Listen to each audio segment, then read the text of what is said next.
आज की क्लास में हम लोग एक्सरसाइज 4.1 का क्वेश्चन 1 सॉल्व करेंगे। ठीक है, तो क्वेश्चन 1 हम पढ़ लेते हैं कि हमारा क्वेश्चन 1 क्या कहता है। ठीक है, तो हमारा क्वेश्चन 1 कहता है check whether the following are quadratic equations. मतलब ये जो इक्वेशन हमें गिवन है इसको जब हम सॉल्व कर लेंगे तो सॉल्व करने के बाद जो भी हमारा सॉल्यूशन आएगा वो सॉल्यूशन हमें चेक करके बताना है कि वो क्वाड्रेटिक इक्वेशन होगा या नहीं। ठीक है, अब ये जो इक्वेशन है ये इक्वेशन 6 है। मैंने आपको 5 इक्वेशंस करवा दी हैं और अगर आपने वो क्लासेस नहीं देखी है तो ऊपर आई बटन का लिंक मैं दे दूंगा आपको, आप लोग उस पर क्लिक करना और वो पांचों की पांचों क्लासेस अटेंड कर लेना। ठीक है, तो इस इक्वेशन को हमें सॉल्व करके क्या बताना है, क्वाड्रेटिक इक्वेशंस है या नहीं। तो अब सवाल ये उठता है कि भाई साहब हमें पता होना चाहिए कि हमारी क्वाड्रेटिक इक्वेशंस क्या होती है, क्योंकि जब तक नहीं पता होगा तब तक हमारा आंसर कुछ भी आ जाए हम बता ही नहीं सकते और चेक भी नहीं कर सकते कि वो क्वाड्रेटिक इक्वेशन है या नहीं है। ठीक है, तो क्वाड्रेटिक इक्वेशंस कौन सी इक्वेशंस होती हैं इस चीज के बारे में हमें पता होनी चाहिए। ठीक है, तो कोई भी इक्वेशंस जो ax square plus bx plus c equals to 0, अगर इस फॉर्म में कोई इक्वेशन है तो वो क्वाड्रेटिक इक्वेशंस होती हैं। मतलब अब आप लोग सोच रहे हो सर ये a b c क्या है ना, तो ये a ये b और ये c इनको बोला जाता है न्यूमेरिक वैल्यूज। वैसे तो मैंने ये बेसिक सी चीजें आपको पांचों क्वेश्चंस में बता रखी हैं। यहाँ पे मैं 6 पार्ट समझा रहा हूँ जो मैंने अभी 5 क्लासेस ली हुई हैं पहले की, उनमें भी मैंने ये बेसिक समझाया हुआ है। वो इसलिए क्योंकि ताकि आपको हर क्वेश्चन करते टाइम बेसिक के बारे में पता होना चाहिए, क्योंकि मैथ्स बिना बेसिक के करना बेवकूफी है। ठीक है, क्योंकि यार बेसिक ही नहीं पढ़ोगे तो मैथ्स वही है, मैंने सॉल्यूशन करा लिया, आपने सॉल्यूशन फटाफट देख के कर लिया, तो उसका कोई बेनिफिट नहीं होने वाला। आने वाले टाइम में जब आप 11th में जाओगे, 12th में जाओगे, अगर आपने साइंस ली, कॉमर्स ली या फिर इंजीनियरिंग के फील्ड में जाओगे या मैथ्स से रिलेटेड कोई भी फील्ड में जाओगे तो वहां पे आपको दिक्कतें आएंगी और वो दिक्कतें खत्म करने के लिए ही मैं आपको बेसिक्स समझाता हूँ ताकि आप मैथ्स सिर्फ पढ़ नहीं पाओ बल्कि सीख सको। ठीक है, तो बेसिक सीखना जरूरी है। और दूसरा पॉइंट, प्रैक्टिस बहुत जरूरी है। प्रैक्टिस से हमारा दिमाग बहुत फास्ट हो जाता है। ठीक है, कैलकुलेशन में। तो ए बी सी हमारी न्यूमेरिक वैल्यूज होती हैं जिन्हें हम कांस्टेंट कहते हैं। कांस्टेंट का मतलब होता है ऐसी वैल्यूज जो कभी भी चेंज नहीं होती। और ये जो एक्स स्क्वायर या एक्स है इनको बोला जाता है वेरिएबल, मतलब इनकी वैल्यूज हर इक्वेशन में चेंज हो जाती है। ठीक है, तो कोई भी इक्वेशन जो इस फॉर्म में होती है तो क्वाड्रेटिक इक्वेशन होती है। कैसे, एग्जांपल से समझो। अब मैं एक इक्वेशन लिखता हूं इस तरीके से 4x प्लस 5 इक्वल्स टू 0। अब देखो 1 2 3, 1 2 3, 3 टर्म हो गई। पहली कंडीशन यहाँ भी 3 है, यहाँ भी 3 है और इक्वल्स टू 0 है, मतलब पहली कंडीशन हो गई। दूसरी condition numeric value numeric value numeric value, दूसरी चीज x square x square x. तो 2 पॉइंट्स चेक कर लिए। पहला ये कि सबसे पहला हमारे पास 3 टर्म होनी चाहिए और दूसरा कि फर्स्ट टर्म और सेकंड टर्म में वेरिएबल होना चाहिए, लेकिन पहले टर्म में पावर 2 होनी चाहिए और दूसरे टर्म में पावर 1 होनी चाहिए। और 1 लिखी नहीं जाती इसलिए मैंने भी नहीं लिखी है। ठीक है, लेकिन अगर कोई इक्वेशन इस फॉर्म में हुआ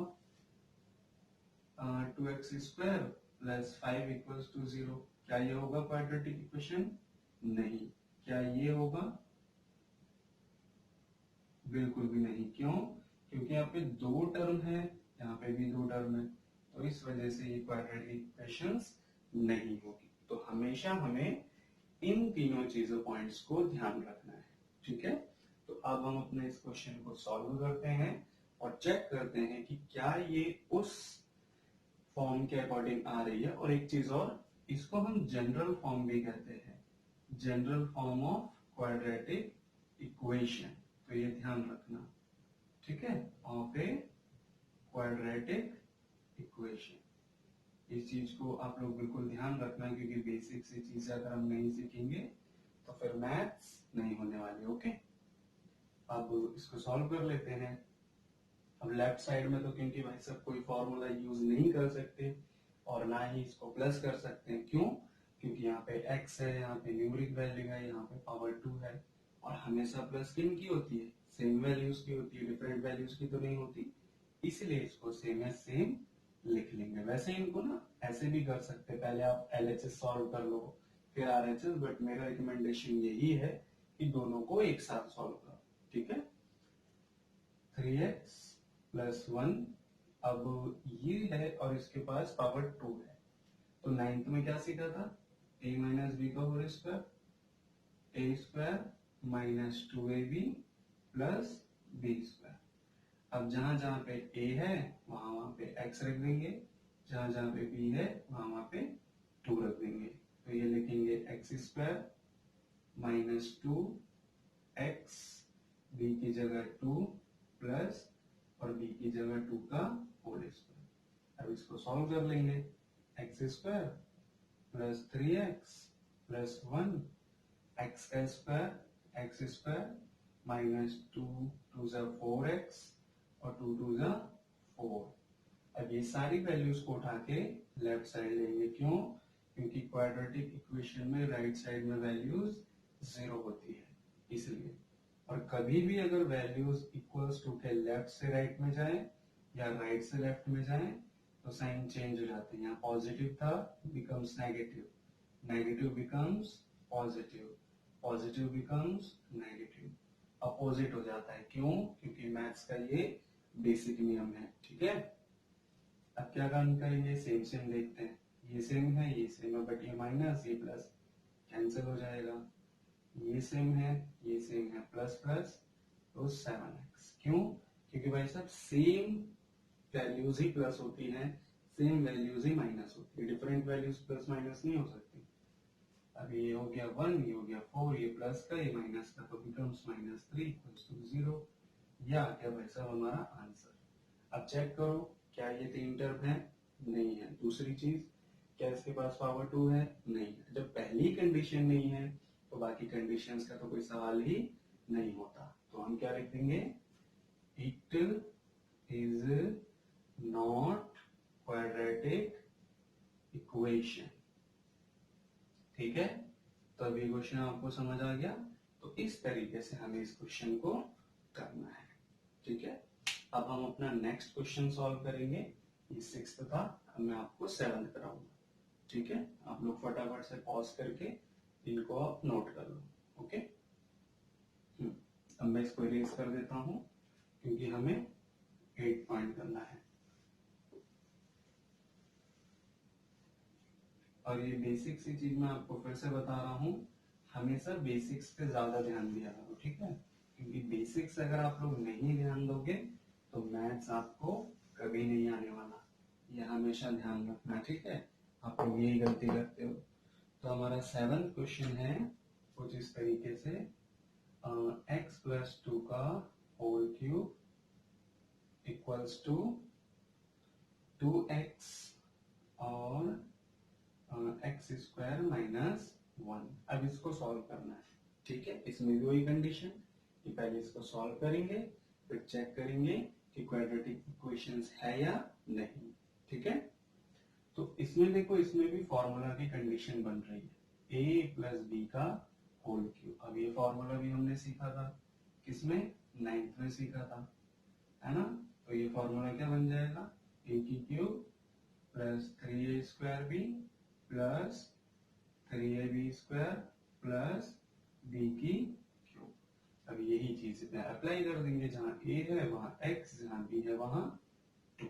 ओके, तो मैं लिख लेता हूं a की क्यूब प्लस 3a का स्क्वायर प्लस b यानी 2 प्लस 3a और b का स्क्वायर प्लस b का क्यूब और इक्वल्स टू, और यहाँ पे वैल्यूज है तो यहाँ पे क्या करेंगे।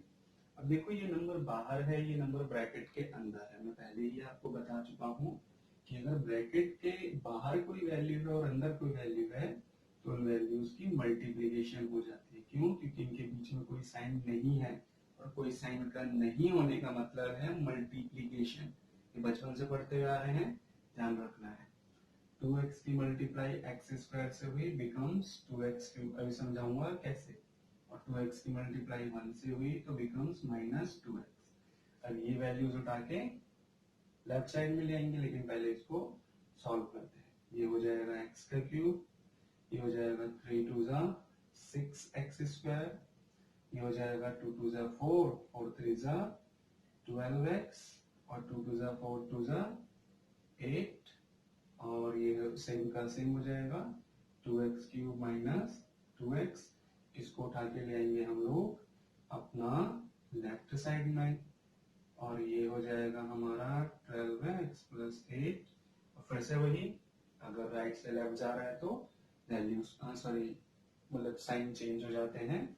माइनस 2x का cube plus 2x equals to 0। अब देखो सेम वैल्यू कौन सी है, x की क्यूब माइनस 2x क्यूब। अब एक चीज ध्यान रखना, यहाँ पे हमारा कोई न्यूमेरिक वैल्यू नहीं है तो कंसीडर 1।